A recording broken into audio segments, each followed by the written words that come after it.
Hello everyone, welcome to my YouTube channel Bangla update. বন্ধুরা, কথা ধারাবাহিকে আজ আপনারা দেখবেন কথার সাথে এবি ঝামেলা হতে থাকে। এবি বলে, তুই আমার লাইফে আসার পর থেকে আমার লাইফটা ডিস্ট্রয় করে রেখে দিয়েছিস। আমাকে যারা যারা ভালোবাসে, আমার কাছের সবাই আমার থেকে দূরে চলে গেছে।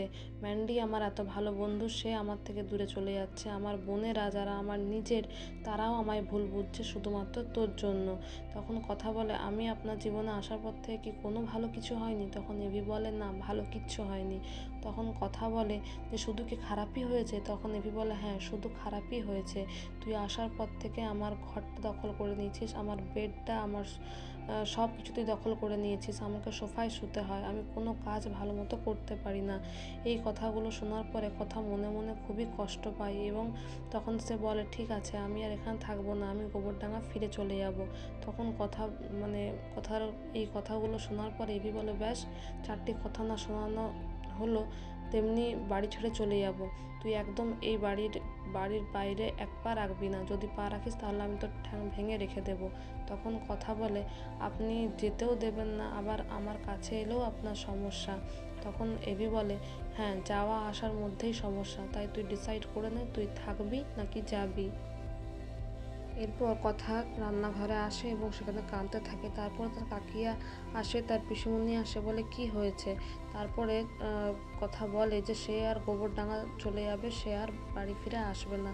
তখন তার কাকিয়া বলে, তোমার ছোটো কাকুর সঙ্গে তোমার মাঝে মধ্যেই ঝামেলা হয়, তার মানে কি আমি বাড়ি ছেড়ে চলে যাই? আর সামান্য ছোটোখাটো ব্যাপার নিয়ে এত কষ্ট পাওয়ার দরকার নেই, যাও ঘরে যাও। তখন কথা মনে মনে বলে, পাচকমশাই আজকে আমাকে কি বলেছেন সে কথাগুলো তো আমি তোমাদের বলতে পারবো না, কিন্তু মানুষটা দেবতুল্য, আমি ওনাকে কাছ থেকে দেখেছি, তাই ওনার কোনো অসুবিধা হোক সেটা আমি চাই না। আমাকে এখান থেকে চলে যেতেই হবে। এরপর কথা তার ঘরে আসে জামা কাপড়গুলো নেওয়ার জন্য, আর সেটা দেখে সে মনে মনে এটাই ভাবতে থাকে যে আমাকে এখান থেকে চলে যেতেই হবে। উনি তো আমাদের বিবাহ বিচ্ছেদের ব্যাপারে আলোচনা শুরু করেই দিয়েছেন, তাই ওনার কাছ থেকে কোনো প্রত্যাশা রাখা যাবে না। তারপর সে জিনিসগুলো নিয়ে চলে যেতে থাকলে এবি বলে, কেন যে তাকিয়ে থাকে, কেন যে কাঁদে, কেন যে ভয় পায়, কিছুই বুঝতে পারি না। ঘর নাকি পরিষ্কার করেছে, তাও আবার কাজ ফেলে দিয়েছে, এরপর হাত পা কেটে গেলে আবার সমস্যা হবে। তাছাড়া আমার ওইভাবে চায়ের কাপটা ভেঙে ফেলাটা ঠিক হয়নি। এরপরে আপনার আগামী পর্বে দেখবেন কথা মনে মনে বলে, ওনাকে না বলে চলে গেলেও তো প্রচুর রাগ করবেন, একটা চিরকুটেই লিখে দিয়ে যাই। তারপরে কথা চিরকুটে তারা চলে যাওয়ার কারণটা লিখে এবির কাছে রেখে দিয়ে বাড়ি ছেড়ে চলে যায়। তো বন্ধুরা, আগামী পর্বে কী হতে চলেছে জানার জন্য আমাদের সঙ্গে যুক্ত থাকুন। Thank you dear everyone for your valuable time, and thank you so much for watching the video. Thank you.